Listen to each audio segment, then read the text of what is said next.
What's up? My name is TechNumber here for Troubleshoot and welcome back to another video. In this video, we'll be optimizing the brand new Dying Light 2 for the best possible performance while keeping some graphic fidelity. The game will look good, feel even better, and run on most hardware. So, in order to squeeze the most out of your game, obviously the first thing to do with a brand new AAA title is make sure not only Windows, but also your graphics card drivers are fully up to date. If you use a program like NVIDIA GeForce Experience, make sure to update your graphics card driver through that. Otherwise, in the description down below, you'll find download links for both AMD and NVIDIA's graphic drivers. When you're done updating everything, what you need to do is locate where the game is installed. Now, depending on what platform you own this game on, steps will be slightly different. But for Steam, all you have to do is locate Dying Light 2, right-click it, hover over Manage, and then click Browse Local Files.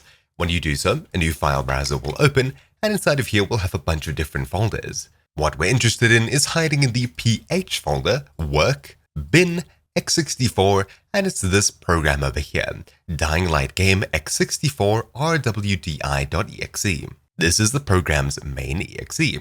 The first thing we'll be doing is right-clicking this, clicking Properties, and inside of here, we'll be heading across to the Compatibility tab, where we'll simply turn off Fullscreen Optimizations here for better performance, then click Change High DPI Settings, and make sure this bottom option is ticked with Application selected. Click OK, Apply, and OK.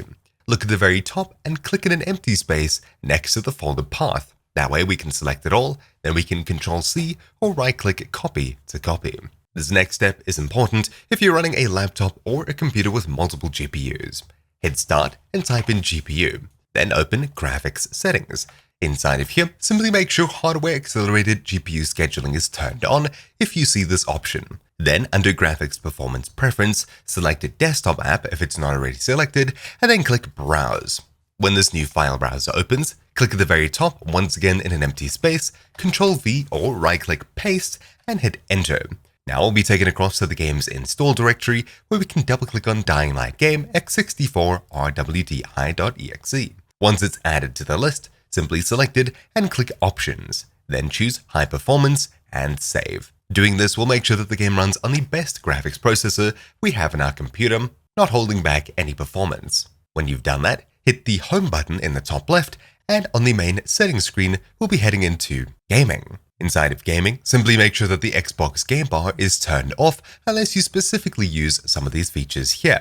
Then on the Game Mode tab, make sure that this is turned on for the best possible performance. Finally, if you're not someone who uses Xbox Capture to record your screen and instead use OBS, NVIDIA Shadowplay, or nothing for that matter, you may not be aware that this program is running in the background and recording your PC screen basically all the time. It's for a feature similar to NVIDIA's Shadowplay, where you hit a key and you'll save the last few minutes of gameplay. On most computers, this will be enabled by default. So how exactly do we turn off background screen recording? Well, if you have the Xbox Game Bar app installed, hit Start and type in Xbox.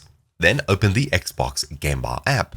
When it's open, click the settings wheel at the very top and head down to Capturing. Inside of here, simply turn off Record in the background while I'm playing a game. Then you can click anywhere to close it. Now that we're done with most of the basic Windows optimization, let's go ahead and clear out some hard drive space just for a bit of extra performance.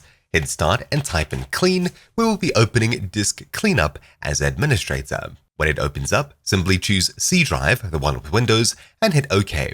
Then wait for it to scan, and when it's done scanning, we'll see a list of all temporary files on our computer that we can freely delete. Inside of here, I'd recommend having everything ticked except for Recycle Bin, which you can manually clean out later unless you're sure you don't have anything there that you might need to restore later, and thumbnails at the very bottom. If you're someone who works with a lot of images, or you use the file browser with tons of previews, this is something you'll want to leave unticked. When you're happy with your settings here, click OK, and you'll save a couple hundred megabytes to a couple gigabytes. I'm saving 32 gigs in my case, which is a huge amount of drive space. When this eventually completes, the window will simply vanish off of your screen. If you have the game installed on a different drive, simply open up a Disk Cleanup as admin once again, and this time select the drive you have the game installed to instead of C drive, and follow through with the same exact process. I'll leave this going in the background.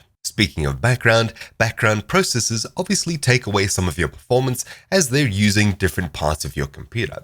You probably know that if you're watching a YouTube video or a live stream, your game will oftentimes stutter or suffer some kind of FPS loss, especially if you have more than one screen and only one graphics card. Something that you should seriously consider is closing as many background programs as possible that you're not necessarily going to be using while you're playing the game. You'll probably keep things like Discord, Steam, and maybe Spotify open in the background if you'd like to listen to something while playing. Anything extra that you have running on top of those is obviously going to pull some system resources, even if it's not actively doing something. For example, leaving Chrome open in the background. It's notoriously a RAM hog. Speaking of closing background programs, if you don't already know, you can turn off programs that start up with your computer when you sign in. This will save you a lot of headache later, improve your Windows startup times, and of course means that you have to close fewer programs when you want to start playing games with good FPS. Hold Ctrl-Shift and press Escape to bring up the Windows Task Manager.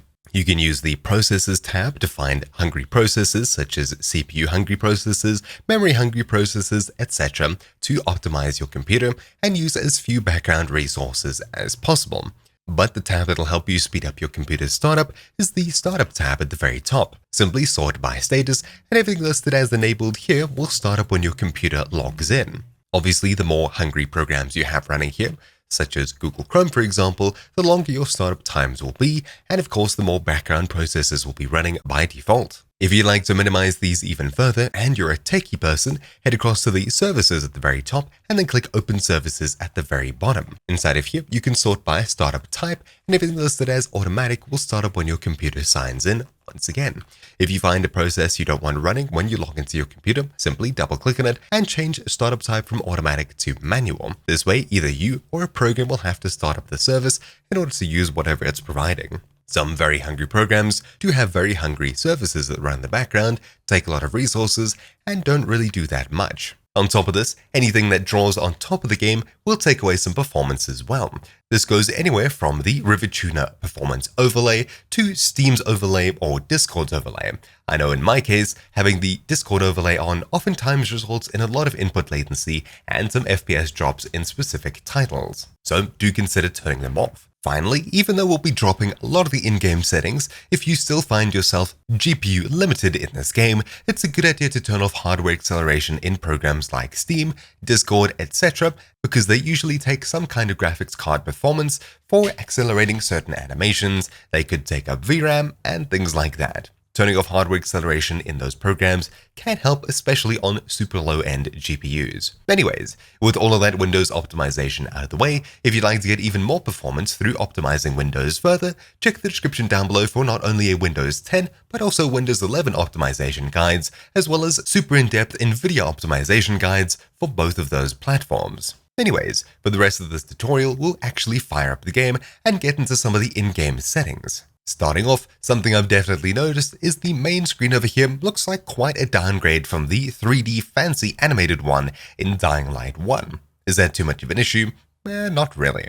First of all, head across to the Options menu, then the Video tab at the very top, and we'll be making sure to change windowed mode from whatever it is to full screen. Then, scrolling down to Options, you'll see Resolution. You should set this option here to match the resolution of your display and no higher or no lower. Higher will cause extra performance draw, and anything lower will result in a blurry screen. So I'll apply these settings for now. To apply them, simply head back and enter. Now let's continue with these settings here.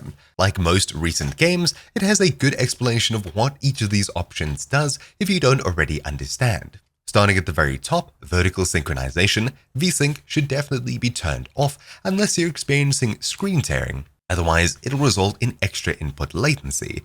The upscaler mode over here is one of the most interesting settings in a new title like this. We have FSR, which is open source as far as I understand. NVIDIA and AMD GPUs can use it. Then we have some of the more basic options like linear, quality and performance, and the no upscaling option. I would assume that if you're running a RTX NVIDIA GPU, you'll also have a DLSS option here. And if you do, you may want to pick one of the DLSS options.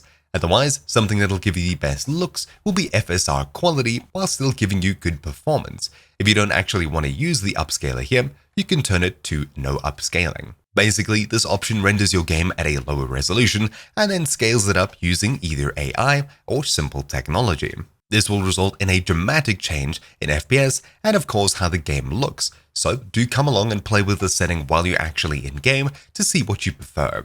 Usually it'll be FSR quality, otherwise FSR performance if you're really struggling with FPS. Gamma, of course, is user preference, and film grain is something I usually turn off. However, if you're someone who streams, you'll probably notice that having this on will cause your stream encoder to work a bit harder, resulting in a higher quality stream. So you may want to keep this on if you're planning on streaming or recording the game at lower bit rates. Colorblind mode, user preference, and that's really about it for the screen, which is a bit odd. Where do we get to the rest of the settings? Well, at the very top, you can see high quality, 1 and 3. If we hit 3, we can change the quality of the game overall, and that doesn't really give us any options. At the bottom, however, we see F for advanced video settings, so that's exactly what I'll be hitting. You'll get a warning, hit enter, and now we can change some of the more in-depth graphic options.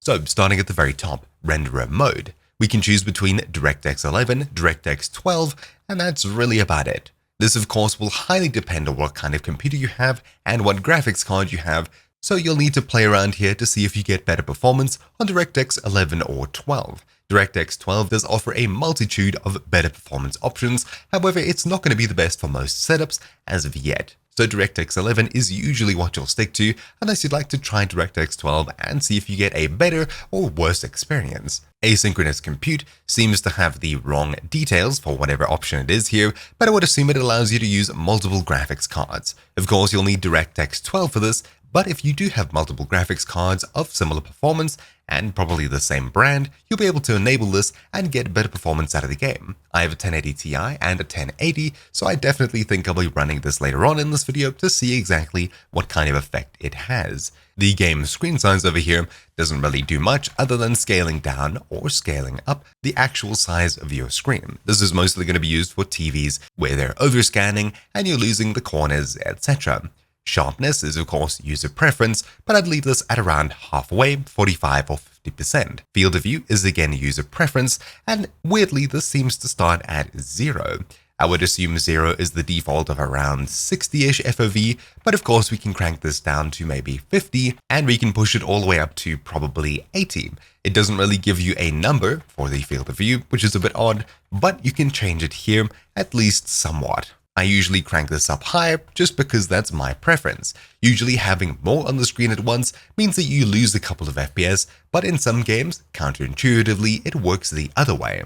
Once again, this is something you can play with, but this should be definitely dictated by user preference rather than the amount of FPS you can gain. Scrolling down, we have anti-aliasing, which I recommend turning down to low, unless you absolutely need smoother edges and you can't handle jagged ones. This is user preference, but having this higher will cause more performance loss. Motion blur quality is the quality of motion blur obviously, though it isn't the amount as far as I understand. Cranking this down to lower shouldn't change the amount of motion blur, but if we change it to none, it should mean that it disables motion blur almost entirely, which is usually what I do. Otherwise, you may experience some motion sickness from motion blur here. Something else that can help with this is playing with the field of view option above if you do struggle from motion sickness. Scrolling down further, particles quality isn't something that's going to matter all the time. However, in certain scenes with fire, smoke, rain, etc., you may drop a couple of FPS. So if you find yourself really struggling in those situations, come back and drop the option here from high to low. Otherwise, you can leave this at high by default, or low if you're running a lower-end graphics card. Contact shadows quality is simple screen space shadow effects and shouldn't result in too much FPS loss. However, you can lower this to medium for probably a little bit of extra performance, though it will result in a huge graphic difference in the game. If you're someone who finds yourself staring at shadows all the time, you may want to keep this on medium and no lower. However, if you're someone who prefers a smoother gameplay than stopping and staring at the environment, you can drop this to none. The ambient occlusion quality shouldn't result in too much performance loss. However, you can put this between low and none. I would only go to low unless you don't mind losing that much graphic fidelity. Global illumination quality should have no performance impact, and you can usually leave this on medium or high. The reflections quality, however, depends on your kind of graphics card. As far as I understand, if you have an RTX graphics card, you may have RTX options here as well for ray-traced reflections. However, because I don't have an RTX graphics card, this can only be screen space reflections and certain other kinds of reflections that are supported on my older graphics card, a 1080 Ti. Usually these won't result in too much performance loss, so you can leave them on medium and you don't really need to worry about it. However, if you're running a super low-end graphics card, obviously drop this down to low, and if you're using an RTX graphics card and RTX is actually supported in this game, you may want to put this on low or medium just to begin with, because RTX usually does have a huge performance impact. Finally, fog quality over here is once again situational. It depends on what kind of hardware you're running, and of course what kind of scenes you find yourself in. If you find yourself dropping lots of FPS in scenes with lots of fog, obviously come back here and drop this to low. Now that we're done here, there's nothing else we need to change. Simply hit escape to go back once again, and hit enter to save your changes. That is very important. Now that we're done with those, you can see there's barely any changes to the actual game itself, and heading into options, there's nothing else here that we really need to change. Something you may want to enable, once again, if you're a streamer, is the streamer mode option over here, which turns off licensed music, which is a great option. I'll have this on, as I'm not necessarily streaming it, but I will definitely be recording it. Audio output can change how the game sounds quite dramatically, and by default it's set to TV, which is usually quite a compressed dynamic sound range. You may want to change this to home theater if you have higher quality headphones, or you'd like to hear the game with loud and soft sounds being hugely different. If you have high quality headphones or a high quality audio setup and you don't mind loud sounds being really loud and quiet sounds being really quiet, you'll probably want to set this option to hi-fi. Everything else here is user preference, including subtitles. Then HUD, once again, user preference, controls, user preference, and finally online over here. This is where you can choose whether you'd like to play the game by yourself or with friends. Changing this to private is probably what you want if you want to play a multiplayer. Call for help, search and rescue will automatically drop you into other people's games or other people into yours. You'll usually want to have this set to never if you don't like that experience. However, you can change it to from time to time or regularly if you like this experience. Voice chat is one of the final few options here, and if you know you won't be talking to anyone in-game or you'd like to keep your privacy, simply turn this off. Though having it off will also disable you hearing other people. This could be an important option if you're a streamer and you regularly get people who join your session just to scream profanities. Heading back, we're now done with the optimization for Dying Light 2. Once again, if you'd like to get extra performance out of your computer, check the description down below for more videos, including Windows 10 and 11 optimization guides and NVIDIA optimization guides for both of those platforms. So, as you can see, I've gotten to the first mission here, but things do seem quite blurry.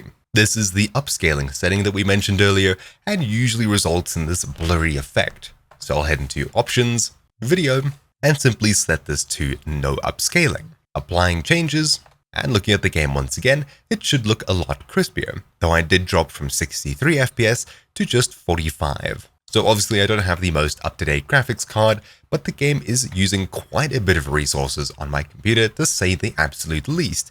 I do have the game set down really low on all of those settings I showed you previously, and it's still pulling a ton of resources, meaning this is definitely going to be a really hungry game. Anyways, I'm setting at 50 FPS, and this is DirectX 11 mode. What about DirectX 12? Well, let's test that out. Hopping onto the same car, in DirectX 12 mode, I'm now getting a solid 48, 50 FPS. So really no difference here. Maybe you'll only notice the difference in harder to render scenes. My graphics card is pinned at 100%, so what else can we try?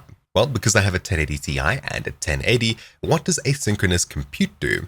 Asynchronous compute on and restart, and back in game, hopping onto the same car, there's absolutely no difference. So I'm not too sure what that meant, and it doesn't seem to be using my other graphics card either.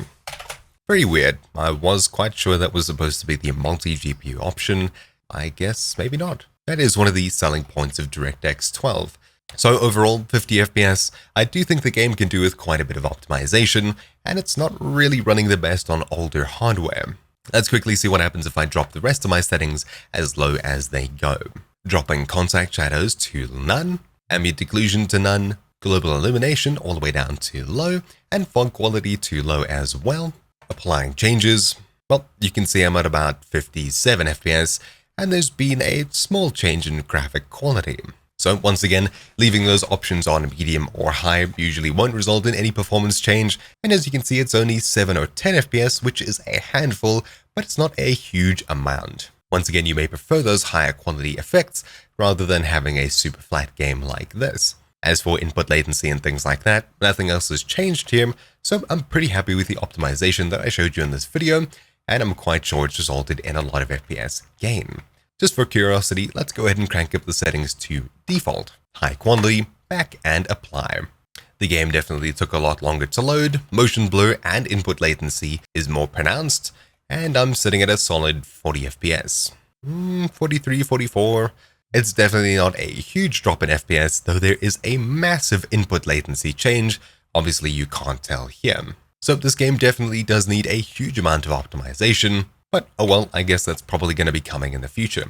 I'll definitely be redoing all of those changes I made to my graphics options before I actually get to playing this game. Playing it in high quality is a bit too delayed for me here, and sitting at 30 FPS or 40 FPS is definitely a bit too low. While 50 isn't high above that, it is definitely a small but noticeable improvement. As for 50 to 57 FPS, dropping the rest of the options down to low, there isn't too much of a noticeable change in feeling like there is here. So anyways, that's really about it for this guide. Thank you all for watching. My name's been Techno here for Troubleshoot, and I'll see you all next time. Ciao.